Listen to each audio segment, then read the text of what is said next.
Good afternoon. How are you? Good. Better now that I'm in here. It's hot out there. It's like Pavlovian's dog. The people that know how to do it, they come right in, they sign it. I can follow instructions. From talking, as I'm sure you saw the list of people here, a number of people who are here today have also been on the prior short list. They said their interviews with the governor's office went very well. How did yours go? I'm not following that. But thank you for trying to freak me out. Not even a second. Welcome back. Thank you. As you see, we only allotted 5 minutes for those people that interviewed a few weeks ago, so don't take it personally, professionally. We've all reviewed your application, which was quite similar to your prior application. Yes. So I'm going to go ahead and see if there's any remarks you want to give us, maybe anything that's happened to you personally or professionally in the last month. After that, we'll see if the committee has any questions for you. Okay. Thank you again for listening to me. Probably getting tired of me along with the others, but nothing super astounding in the past month other than professionally, I have continued in my journey to meet as many people and talk with as many people as possible. And I believe the meetings that I've had have been productive meetings. The last two that I've had were this week with Phil Archer and Wayne Ivey, and they seemed to enjoy the meeting with me, so hopefully they walked away with it the same way I felt when I came away with that. And the consensus, according to the people that I've spoken to and the meetings that I've had, is that obviously Tom Brown is my main competition, which I already knew that. So I'm hopeful that after the interviews today that you still walk away with me being worthy of being in the top 6. I know that there are some new names and some old names that weren't here the last time, and I'm hoping that you still feel that I'm worthy of being here. Personally, since the last time I've been here, I have obtained 2 new foster children, and so now I have a busy household anyway, but I have an extra busy household with the new 2- and 3-year-old children who were neglected by their parents, living in the woods from drug-addicted parents, and we recently lost a baby sister, and so we are, as a family, coming together and taking care of them best we can, and thank goodness for my husband who holds down the fort while I do what I do.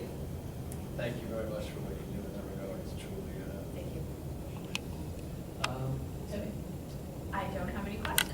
You're probably going to hear that a lot. Don't take it personally. Donna.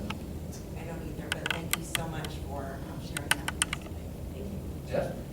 Thank you for everything you do. I think you know how I feel about children and how precious they are, and I have no questions at this time. Thank you. Steve.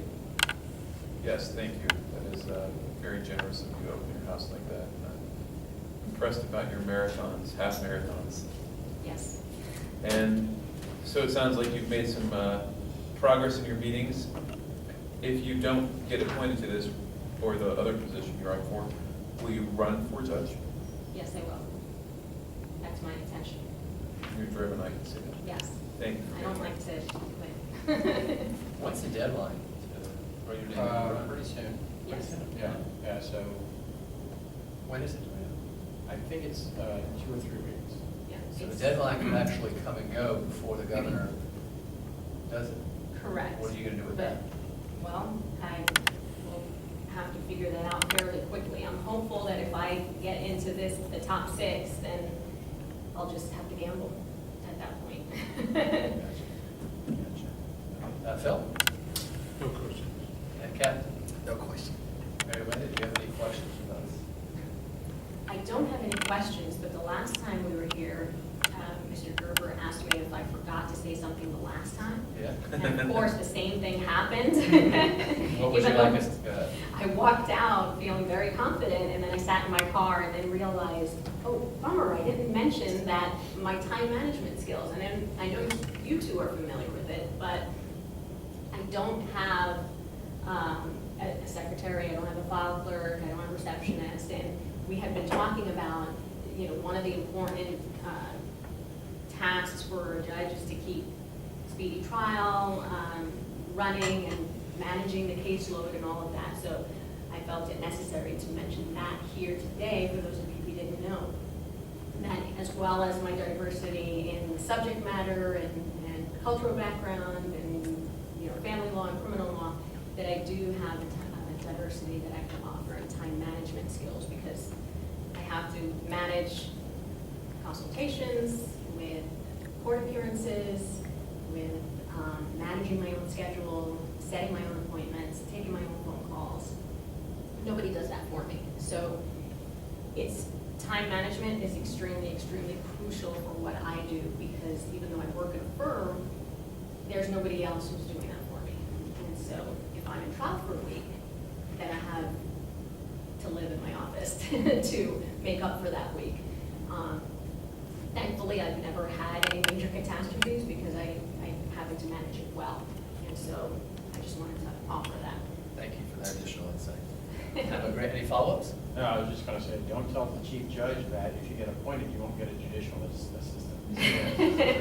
I'll keep that in mind. All right.